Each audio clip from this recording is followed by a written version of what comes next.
অনেক তরিকতপন্থী ভাইয়েরা আছেন, পীর যার যার, সুন্নিয়ত সবার, তার সাথে ধর্ম যার যার, রাষ্ট্র সবার।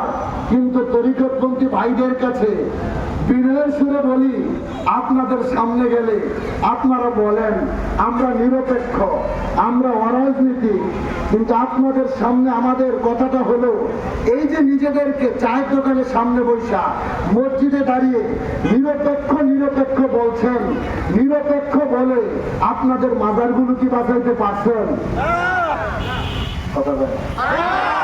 মাজার কি বাঁচাইতে? নিরপেক্ষ বইলা মাজার কিন্তু বাঁচাইতে পারেন নাই। যাদেরকে দেখছেন এই জঙ্গিবাদ, যাদেরকে দেখতেছেন এদের চরিত্র কি জানেন?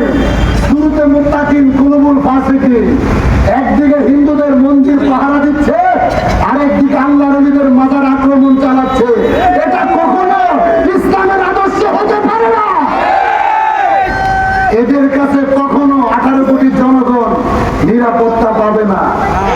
হ্যাঁ, বুঝতে হবে কিন্তু সময় কিন্তু যত যাচ্ছে, নির্বাচনের মাঠ তত গরম হচ্ছে।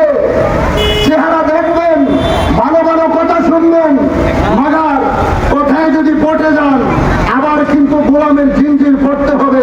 একবার চিন্তা করে দেখেন, যারা ওলি আল্লাহদের মাজারে হামলা চালায়, আবার যারা মানুষ দেখাইতে মন্দিরে পাহারা দেয়, এরা যে কয় নম্বর মুসলমান এটা বাংলার জনগণ জানে। কথা বলেন ঠিক কিনা? হিন্দু বৌদ্ধ বলেন, সকল ধর্মাবলম্বী যারা আছেন আপনাদেরকে বলতে চাই,